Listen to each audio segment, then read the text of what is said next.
Hello, welcome back. We are going to now do another office action related search, another issue focused one. And this time we're going to look at the FDCA. And this is an issue that will pop up very frequently when you're dealing with clients who are operating in a regulated substances industry like cannabis.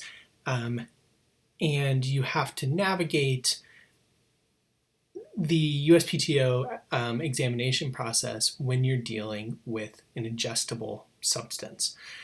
So to find some examples of people who are successfully navigating this, which is a fairly hard roadblock, you can look under Office Action Criteria and see the Food, Drug, and Cosmetic Act issue refusals. And in this instance, we're going to, as we frequently do, want to limit results to registrations. Because the case law here has kind of changed, or at least the USPTO's attention span for FDCA issues has rather changed over the years, I'm going to go ahead and focus on very recent registrations here. So just things that are more recent than the start of 2020. I'm going to go ahead and select a number of different classes here that have various kinds of ingestible foods, beverages. Your class selection could vary a little bit, but I'm going to cast the net fairly wide just to see what is getting through to registration over what is a fairly hard and fast limitation provided by the FDCA Act. When you run your search, you only find 6 examples of applications that have run into the FDCA issue and have gotten through to registrations. Actually, these are documents, so they're even fewer than these. We've got Billion Pets, Olive Harvest. Billion Pets, interestingly, is pet food. That includes hemp seed oil. Olivia's Harvest appears primarily to be focused on cosmetics, although also has some products in class 31. We'll look at that in just a minute. We've got a beer, when we've got some seasoning kits in beverages. The last one seems to, just from the description of goods, to have flat restricted THC and CBD as a part of the marks, even though they do have some ingredients derived from hemp.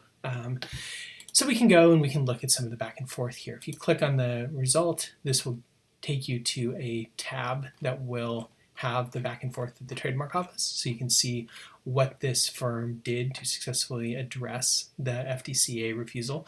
As often is the case, there's a CSA refusal that went along here as well. The FDCA response was pretty straightforward. They just said, hey, we don't have CBD, and this refusal ground should be lifted. Fairly straightforward response, and provided a few different examples. I'm curious exactly how the whole back and forth went. And it looks like that was the only way that the issue was addressed. They got their office action, they filed the response, had a minor examiner's amendment, and then went through to pub. We can take a look at a few of the other examples as well and see what people have done.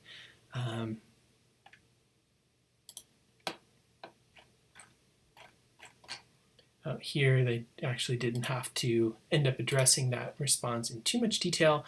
Billion Pets, I think, is probably going to be fairly interesting because the issue may be that the product is focused on non-humans, even though it can be sold to customers.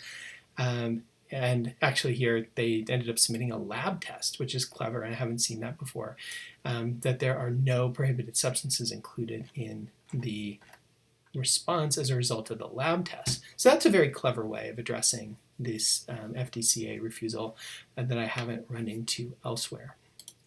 Let's say that you do get interested and you really want to see other people who have gone this same sort of route and maybe used a similar argument. You could look for a free text search for the phrase lab test and see if there are other examples of other applicants, and I'll remove some of the restrictions here about registration to just see if there are other applicants for food and beverage products who have ended up referencing lab tests in their responses.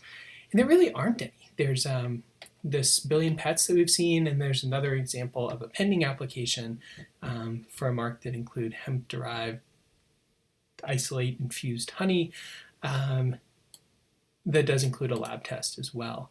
This one's still pending. I'm actually curious where we are in this one. So they submitted that lab test as part of an initial office action response, and then looks like they got a subsequent office action response as well. So you can really get your hands dirty and dive into the details to see how other applicants are dealing, whether successfully or unsuccessfully, with similar issues.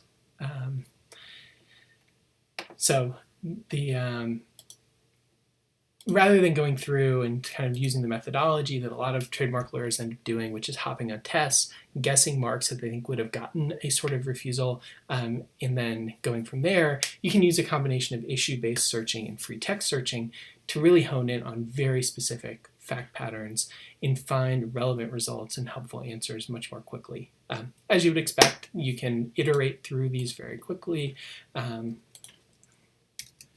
So you may well be the case that using other phrases, laboratory test rather than lab test, will give you different sorts of results. And here, actually, that pulls up a different example as well. So by all means, dive in. Feel free to let us know if you run into a question, if you're trying to do a complicated or even a simple search. Down at the bottom of every page, there's a link to both shoot us an email with questions or schedule a time to set up a quick screen share, and we're happy to help you resolve the issues and find the kinds of third-party content that you're looking for that will help you do your trademark research and have your best prosecution outcomes.